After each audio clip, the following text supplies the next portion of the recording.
Deuteronomy 6.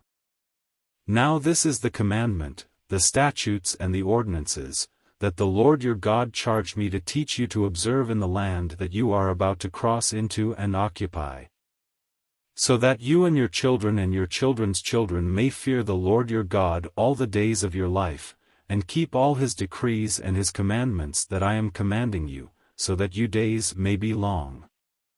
Hear therefore, O Israel, and observe them diligently, so that it may go well with you, and so that you may multiply greatly in the land flowing with milk and honey, as the Lord, the God of your ancestors, has promised you. Hear, O Israel, the Lord is our God, the Lord alone. You shall love the Lord your God with all your heart, and with all your soul, and with all your might. Keep these words that I am commanding you today in your heart. Recite them to your children and talk about them when you are at home and when you are away, when you lie down and when you rise. Bind them as a sign on your hand, fix them as an emblem on your forehead, and write them on the doorposts of your house and on your gates.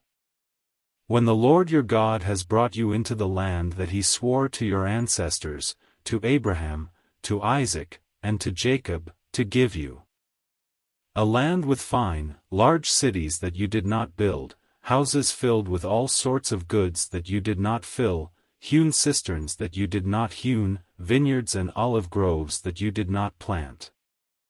And when you have eaten you fill, take care that you do not forget the Lord, who brought you out of the land of Egypt, out of the house of slavery. The Lord your God you shall fear, him you shall serve, and by his name alone you shall swear.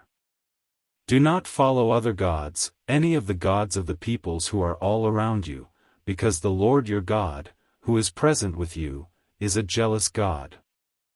The anger of the Lord your God would be kindled against you and he would destroy you from the face of the earth. Do not put the Lord your God to the test, as you tested him at Massah. You must diligently keep the commandments of the Lord your God, and his decrees, and his statutes that he has commanded you. Do what is right and good in the sight of the Lord, so that it may go well with you, and so that you may go in and occupy the good land that the Lord swore to your ancestors to give you, thrusting out all your enemies from before you, as the Lord has promised.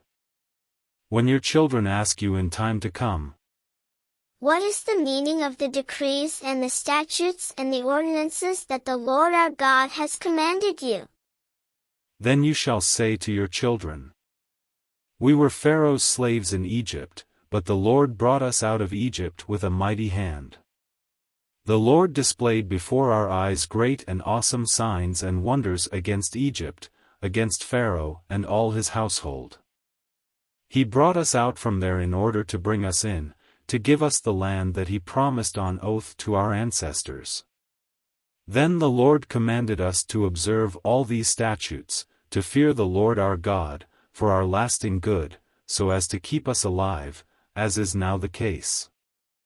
If we diligently observe this entire commandment before the Lord our God, as he commanded us, we will be in the right.